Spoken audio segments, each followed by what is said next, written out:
got 12:34 Eastern Time. Oh, 1 o'clock. We walking out of here. Just walking out. Where we welcome you inside the NBA. It's presented we out of by here at 1 o'clock. McDonald's. We out of here at 1 o'clock. Chuck, you know what I want right now? What's that? Some pineapples. Ernie Johnson, Shaquille O'Neal, Kenny the Jet I love Smith, McDonald's. Pineapples under the and bridge. Charles Barkley. We expect to be joined here on this show by Stephon Castle as San Antonio advances to the Western Conference semifinals. Meantime, we bring you the highlights of Game 5. They came out energetic, aggressive. This game was over quickly. Denny Avdia and the Blazers trying to extend the series back to Portland, but San Antonio gets out to a 17-4 start.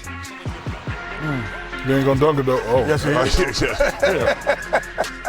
Stephon Castle into the paint with the left. These guys were the great David Robinson. You ain't signed my autograph, David. Dylan Harper, you made up that story, Shaq. Stop it. Wemby. Turn. That's unbelievable right there. Jeez. That's the second best French center in the league right now. Who's the first? Rudy Gobert. Yeah. Okay. He is serving up right now. Wemby for 3, and Dad's liking it. Dad is chilling. He's like, I see better. 65-45. De'Aaron Fox. It's just taking over this game late, man. He is leading by. No, man. Come on, man. Come on, man.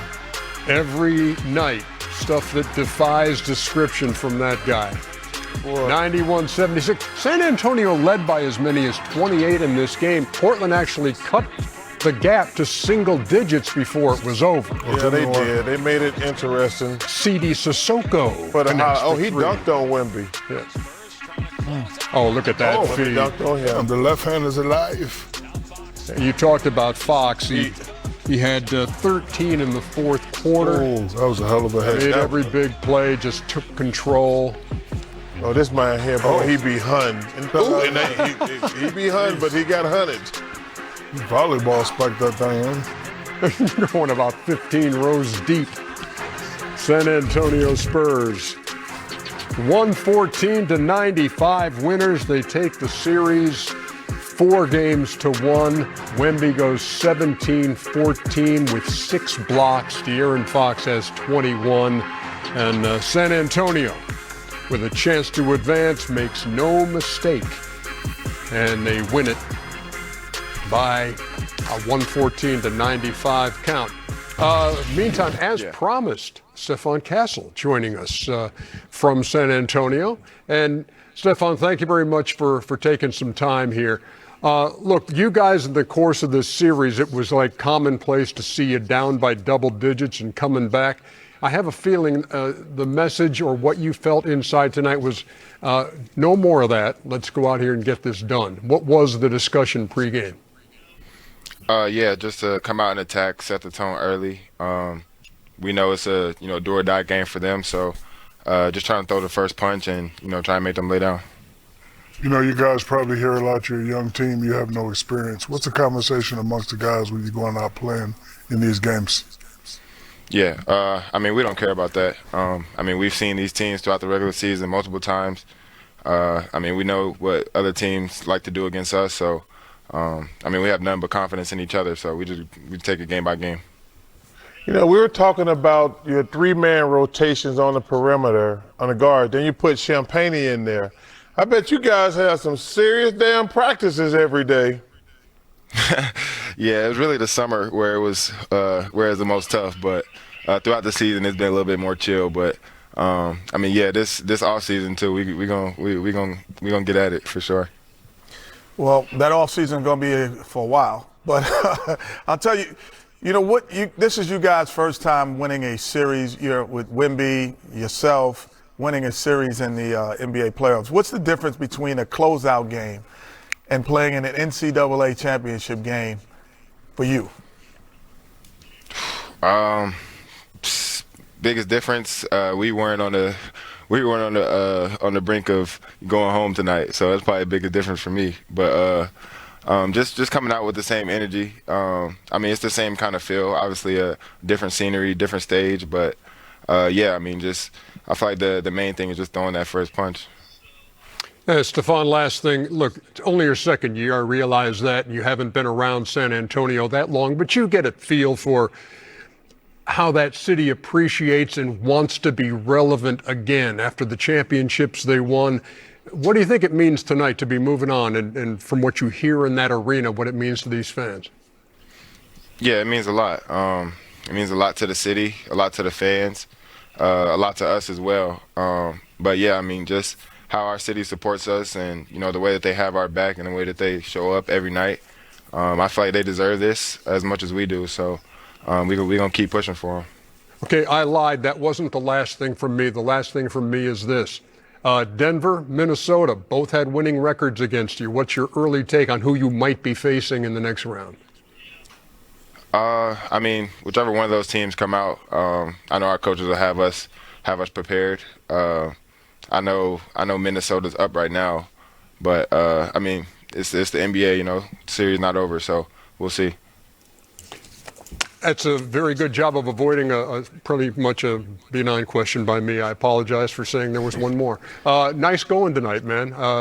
Well done as San Antonio moves on. Tell your mom and dad hello. I will. Thank you very much to Stephon Castle for His dad played for me. Yes, he did. All right, Stacey Castle.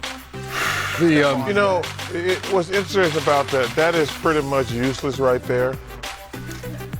You always say that, but it's interesting sometimes. Like when I told you. Did Wembanyama play in those games? I'm going to tell you right now. Okay. No Wemby or Castle in the Spurs. in the Spurs only win, there was no Wemby or Castle. Well, maybe he shouldn't play then. That's what I say. No Wemby in the second game. Wemby had 34 and 18 in a loss to the Nuggets in overtime, and then nobody played in that season finale. That's why I tell you, that stuff y'all be these analytical dudes be killing me with this junk. That's not. I keep telling you guys, that's not analytics. That's the season series. That's just records. That's okay. But I was saying that still regular season still doesn't matter. But I was like, Wemby was out half the season basically. No Castle. Yeah. And the only game he played, they still lost. Yeah.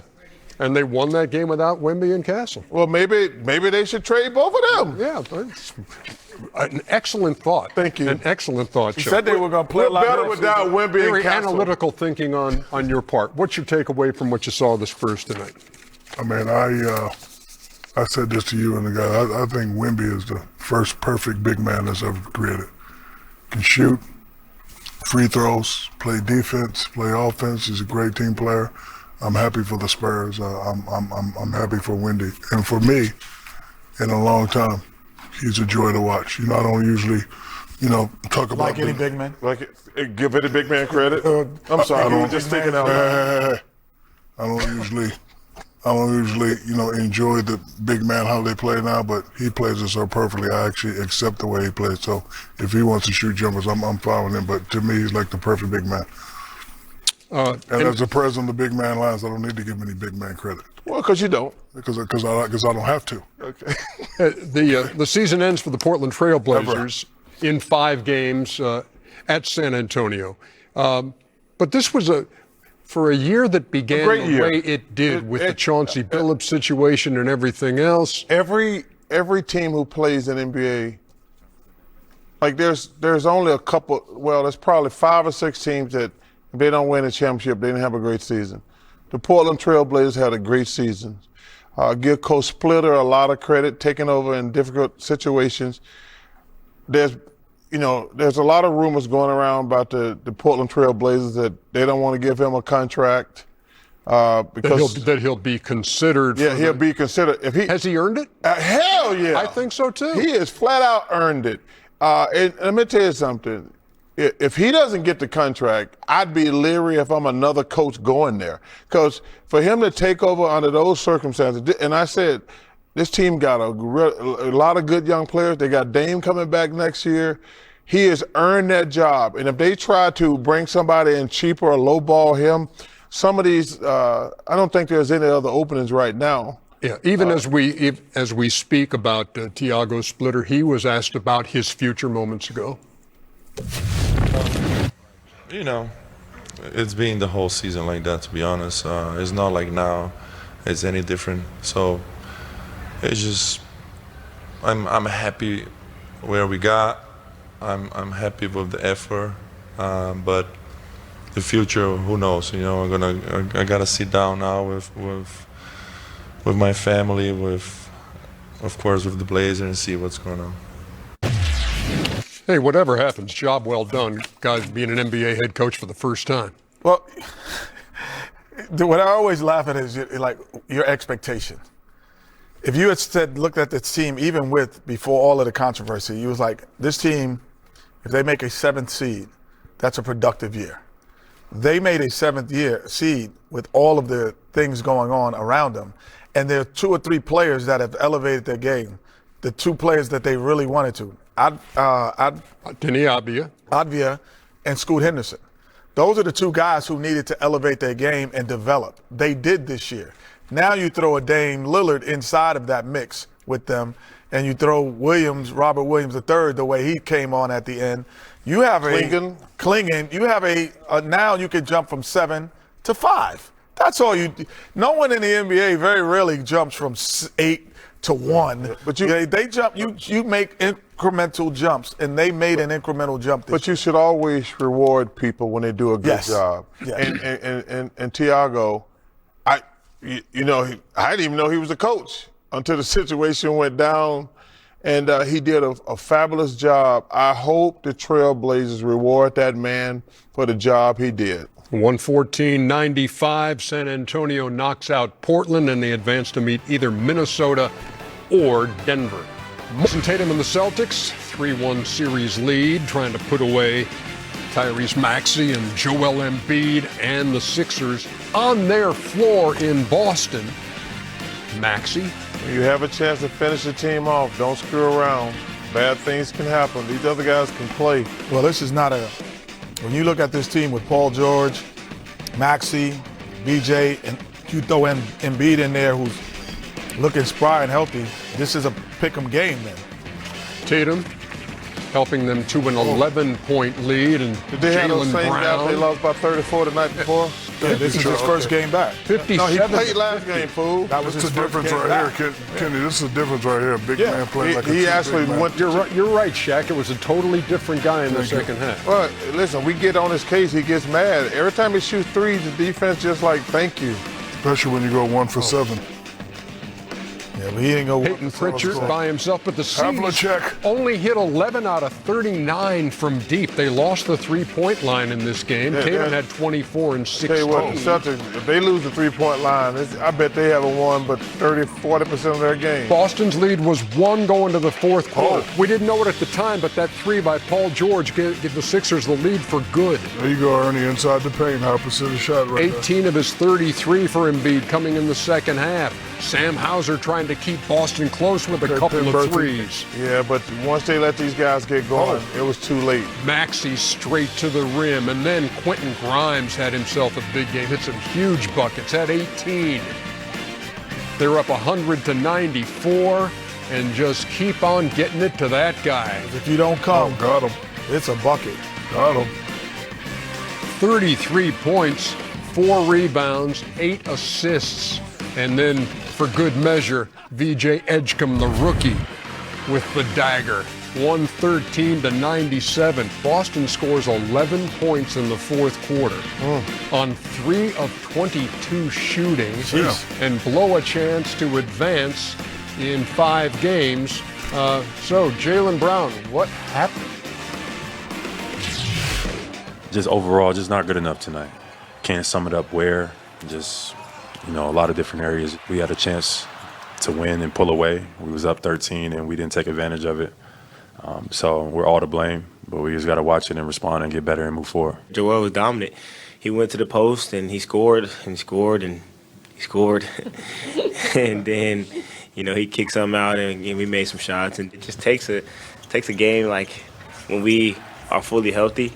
And once we get that game out the way, we start playing better. I know a lot of people might have takes of, that I might be lazy or whatever, but, every single time I'm on the floor, I just want to play basketball, whether I'm, good physical, mentally shape or whatever. I just want to enjoy this moment. First time in Joel Embiid's career, this is 61 postseason games that he was the game's leading scorer and led the game in assists. He had 8 and he had 33. I'd have to disagree with him on one thing. I've never heard anyone call him lazy. I think that what I've heard, well, at least I'm just going to say what I've heard here, is take advantage of your advantage. And so don't let people off the hook. Meaning when you have that physical advantage inside, establish that early. And then it creates the double teams and allows all those guys to shoot. And then you could sprinkle in a 3. But at times he starts with a 3. Lazy has never been a word that I've never heard here, at least, associated with nobody Joel ever Embiid. called him lazy. But it frustrates. Like, he used to get mad at me and Shaq because this guy, Hakeem, Joel and Hakeem. Similarities. No. As far as like in the post with the footwork. Yeah, similarities. Like, they the 2 best I've ever seen. If they get the ball in the post. Kevin McHale. I don't want to, he's the best I ever played against. But you talking about getting there and can go all these different moves. Nobody can guard him in the post. And when he shoot threes, he drive me and Shaq crazy. And he should always go in the post. You have to double him. One guy can't stop him. Because 2 things going to happen. Well, 3 things going to happen. He's going to score, he's going to miss, or he's going to get fouled. And let me tell you something, 2 out of those are pretty damn good if you're a big guy. If you're going to score, get the other team in foul trouble, because you get your guy in foul trouble, but you get your team in the penalty, you're going to miss some shots. But the Celtics had to, once the house was on fire, they had to start doubling him, and they got those other guys going. Before you jump in here, Shaq, let's take a look at this, the shot selection in Game 5. First half, 5 out of 8. That's enough said. 7 out of 10 in the second half. That's enough said. Did not take a 3-pointer in the second half. Don't need to. Because what he needs to understand that when you take a 3, you're taking the easy route. There's no easy way to win the championship. Kenny already said it. Take advantage of your advantage. When you go 7 for 10, now they're going to double. Now you're going to get your other guys involved. Maxey and VJ is working a little too hard for me to get points. I would rather Joel and Embiid go inside first, start to dominate, and make it easy for him. Because if you got to, if you throw the ball and you got to rotate to Maxey and VJ, there's no way you can get to him. So if he plays like this, they'll win. Am I crazy to say there's going to be a Game 7 in Boston? Listen, the Celtics are the easiest team. Like, out of all the teams in the NBA, the Celtics are the easiest to scout. Like, they're not going to change. You go back to last year against the Celtics, against the Knicks. They missed all those threes and blew a 20-point lead. Then the next game, they're like, we're not going to change. Then they missed all those threes and blew a 20-point lead. Then they went to New York and started making shots. The Celtics are not going to change. They're going to go to Philly, and you saw the games. The only 2 games the Sixers won, they missed all their shots. And they were both in Boston. They were both in Boston. So they're not going to change. They still got those 2 guys and Pritchard, but the Celtics, they're not going to play, man. It just depends if they make shots, plain and simple. Celtics 42% from deep in the wins, 27% from deep in their losses. Last word on this. Yeah, well, I said this in game, even the first game Joel came back. Regardless of what he does, he's aggressive. And so he took a high number of shots in both games. So he changes your game plan by being in there. You cannot just sit there and say, well, we're going to go figure out if he's going to be Joel Embiid. And so now you know he is. 33 points, umpteen assists, umpteen rebounds. You have to double him. And that creates spacing for Maxey. So Maxey can get 28 when he's not there, but they're hard. He goes home and ices up. He could get 22 of the easiest points he's ever played with, playing with Joel Embiid on the court. So can Edgecombe. They just look so much more efficient, Shaq, when he's on the court, even though they're not scoring at the same proficiency when he's not there. If Joel Embiid is playing the right way, you got to dominate. You got to take those high percentage shots. That's how you win, and that's how you dominate.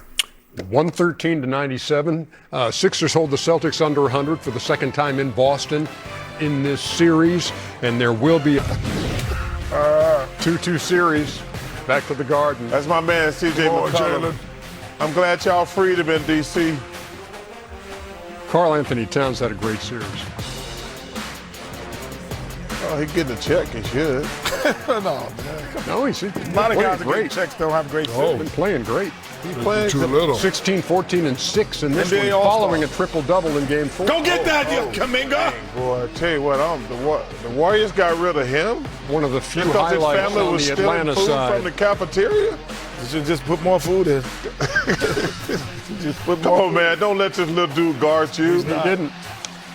Come on, man. Stop putting little people out here. From the 139 mark in the first quarter through the end of the game, the Knicks led by double I digits. tell you what, boy, the New Yorkers are the most annoying people in the world. What are you talking about us? What do you mean?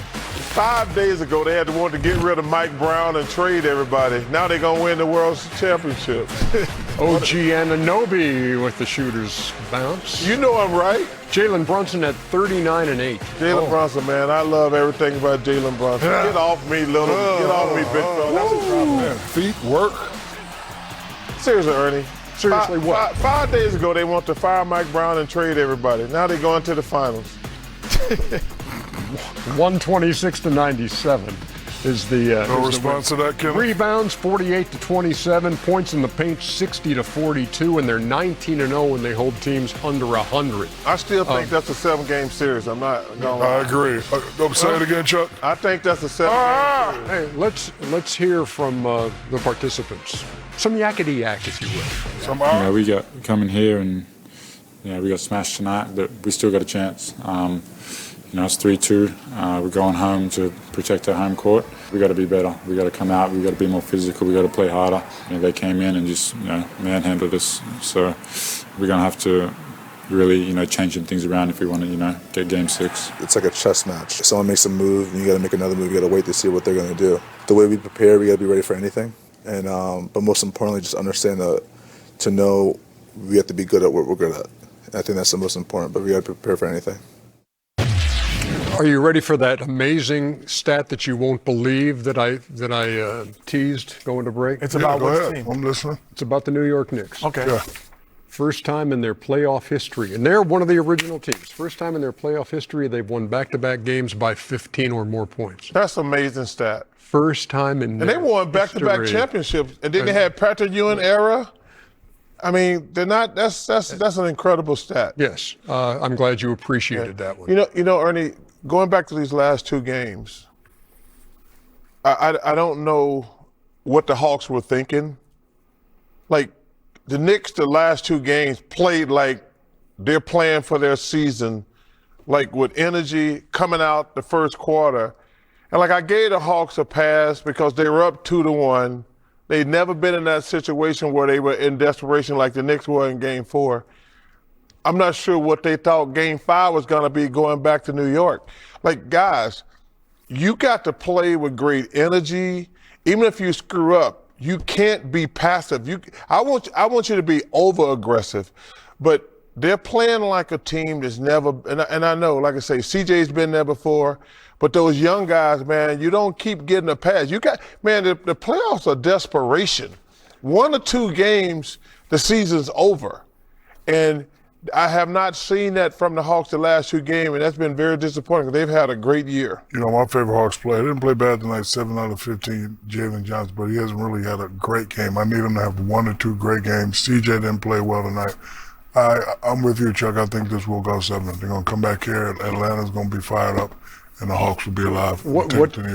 What gives you the impression after the way they've been manhandled in the last 2 games that they are up to sending this back to New York? I mean, Chuck hit it right on the head. They're not playing with a lot of effort and a lot of energy. And listen, the old TNT slogan, you either win or go home. So they have to get this game. It's a must-win for them. It's simple. A lot of energy. And again, Jalen Johnson has to have an unbelievable great game. 7 for 15, 18 points is not enough. Jed, is it going 7?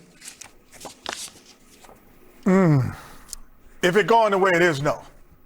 I would say no. Absolutely. I don't think that you turn on switches. And why not? I just don't believe you turn them on. They're either on or they're off in the playoffs. And I don't know if you can turn on a switch. It's called adjustments. But the one thing that you can turn on when you say effort, what I don't see is the same defensive effort that they had in the first We have a saying, lose yourself on the defensive end and you'll find yourself on offense.